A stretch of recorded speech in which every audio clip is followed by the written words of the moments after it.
tragedi ini ketua DPD Partai Umat. Ya.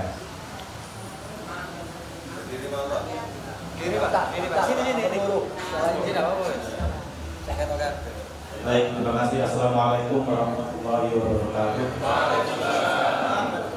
Mohon izin para tokoh yang hadir di sini, Gus Nawawi, Pak Najib dan Pak Abro serta yang lainnya.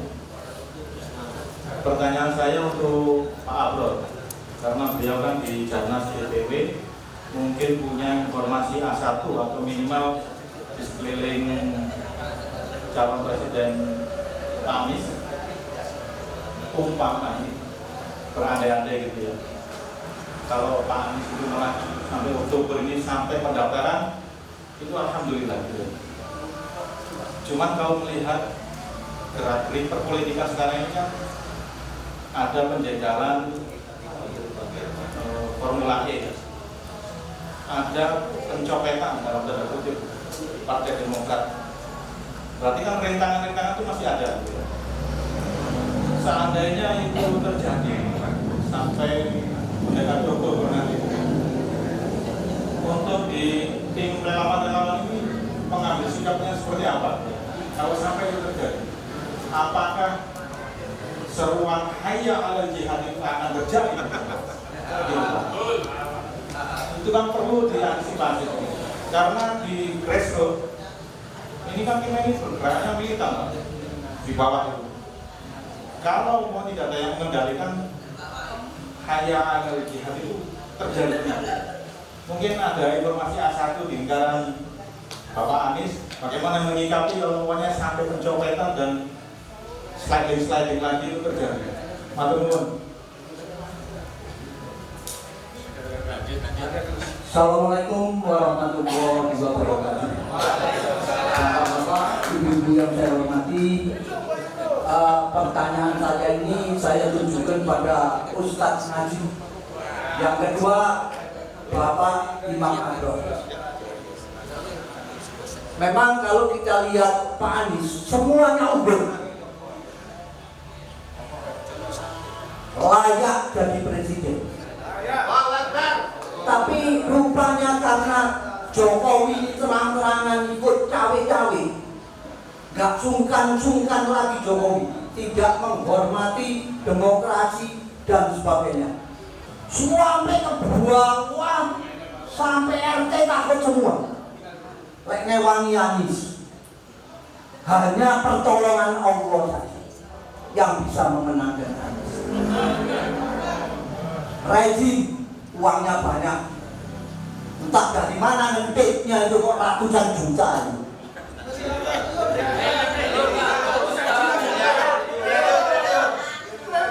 Setiap bandar datang ke daerah, sembako dan amplopan pasti.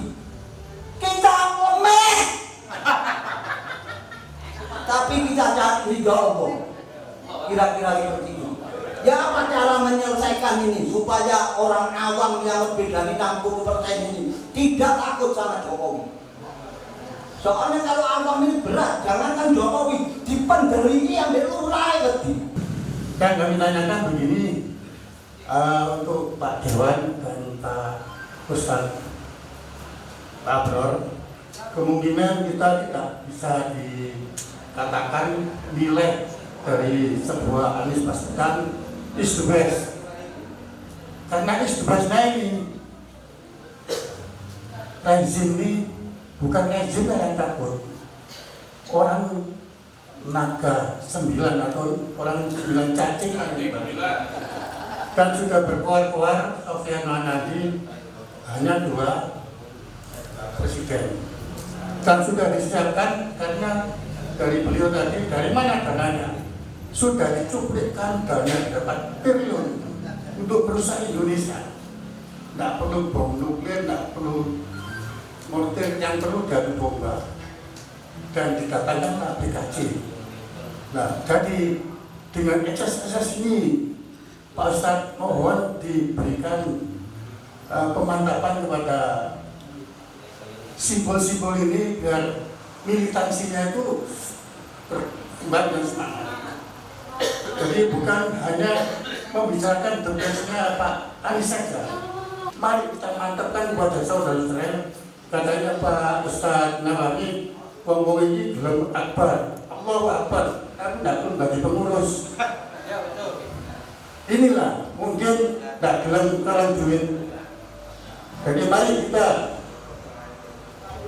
khayalal jihad, katanya Pak Amin, di hadis tidak ada ya. Dan bagaimana kekuatan kita di Dewan, cuma hanya satu orang yang bisa memegang bara api. Kalau musuh kita di Dewan juga banyak yang pro dari lesin. Itulah mari kita ngaji ini supaya dikenalkan kepada saudara-saudara kami semua ini, biar pemantapan militansinya ini tambah mantap demi menjaga keamanan, kearifan Indonesia perubahan. Demikian, terima kasih. Itu aja saran kami, dan masalah The Best tidak perlu kita bicarakan semua. Semua ada di Pak Amin. Dan saya pun juga tahu semua. Saya juga berkumpul beliau juga. Terima kasih. Assalamualaikum warahmatullahi wabarakatuh. Menyampaikan ini substansinya adalah pengulangan dari 3 pertanyaan yang sudah ada. Tapi ini saya sampaikan menunjukkan bahwa inilah Pak, representasi dari masyarakat kecil terhadap situasi yang sekarang ini sedang terjadi. Prinsipnya kita menghendaki perubahan, dan pokok perubahan itu sudah tidak ada lagi yang kita yakini adalah Pak Anies Baswedan. Jadi kita pandang dari sudut manapun, Pak Anies inilah satu-satunya tokoh yang diharapkan oleh umat Islam, terutama ya, di Indonesia ini, diharapkan oleh seluruh masyarakat, mulai tingkatan atas sampai akar. Ya. Jadi menurut saya, meskipun kita tidak jual Pak Anies dengan berbagai macam cara menunjukkan kelebihan Pak Anies, masyarakat sudah semuanya akan mengerti. Masalah utamanya adalah perjuangan ini kan menurut saya ada 2 sesi.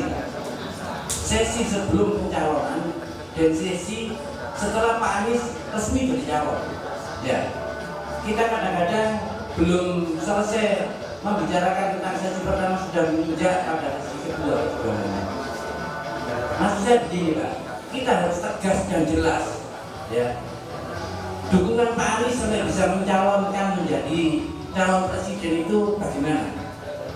Karena kita hanya mengharapkan ya dari 3 partai politik yang memang ini menjadi syarat utama. Ya, salah satu saja partai politik ini lepas, maka gagal lah Pak Anies. Permasalahannya adalah kita yang sudah mendukung Pak Anies begitu banyak di Indonesia ini, apakah hanya nanti bisanya untuk dikejar?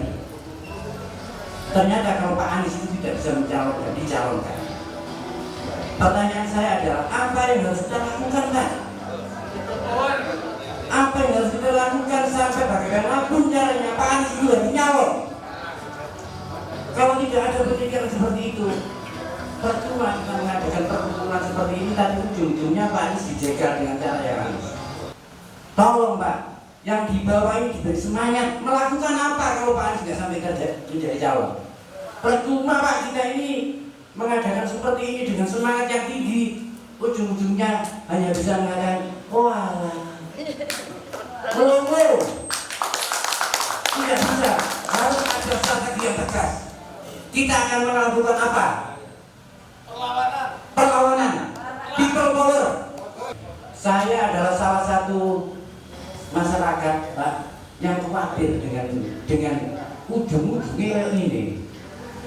Maka saya berharap kepada tokoh-tokoh ini, ya, baik itu yang aktif di partai pendukung maupun tokoh-tokoh yang dekat dengan Pak Anies, ya, untuk memberikan komando. Apa yang kita lakukan Pak? Untuk dukungan Bang ini Pak. Kalau sudah merah-merah Bang ini Pak, ya. Makanya kita orang Bang ini dari ini melongo di jari Pak. Ternyata ujung-ujungnya yang Pak Anies ternyata dijegal dan tidak bisa nyalon. Kita hanya bisa apa? Harus ada bahasa kita akan melawan sampai titik darah penghabisan.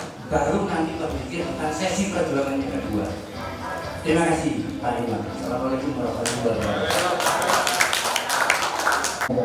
kalau yang dilakukan Teddy Minahasa sebetulnya sejak tahun 2000-2002 itu sudah terjadi hal seperti itu. Saya tahu sendiri. Bahkan sepeda motor kosen itu di salah satu kosen di Kabupaten Sidoarjo. Sepeda motor kosen itu dibuat ya jalur istilahnya kan di sini buat satu 2002 Pak ya. Kalau ini sudah terlambat kalau informasi di Kabupaten Sidoarjo ada. Saya tahu sendiri. Terus masalah pertanyaan-pertanyaan tadi yang disampaikan teman-teman tadi tidak mengurangi hormat kami. Sebenarnya tidak jauh beda apa yang disampaikan pertanyaan Pak Anies waktu di Resort Hotel Taman Galuya. Selalu menunggu jawaban dari Pak Anies. Padahal harapannya Pak Anies sudah jelas. Gagasan apa yang perlu disampaikan kepada saya? Kalau tidak sempurna, saya sempurnakan. Itu yang diharapkan Pak Anies. Dan gerakan yang sangat efektif dan sangat ringan seluruh perbanyak banner. Di sektor Surabaya sudah ada program satu rumah satu banner. Jangkau orang-orang yang belum kenal, sosialisasi yang di sana. Itu harapannya. Kalau kita ingin bekerja bersama, tentunya kita harus punya gagasan-gagasan untuk disempurnakan, dibahas bersama dengan ketua-ketua simpul. Kalau kita hanya menunggu pertanyaan, jawabnya ini. Kalau diajak program mau, tadi jadi pengurus, ampun, seperti itu katakan Gus Nawi tadi. Nah itu, dari saya ini aja yang saya sampaikan. Terima kasih. Wassalamualaikum warahmatullahi wabarakatuh. Kalau saya mengatakan tidak, saya mengatakan tidak karena apa?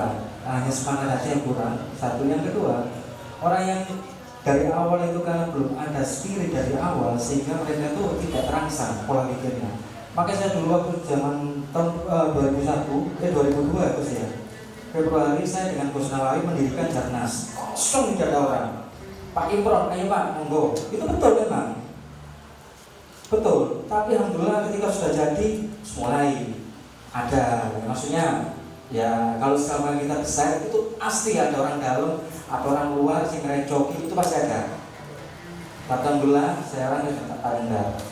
Dan saya pengalaman gini Gus, insya Allah kalau masalah perjuangan tahun 98 saya angkatan tahun 98. Dan untuk masalah tadi yang dibilang kita harus jihad itu boleh, cuma kita sah.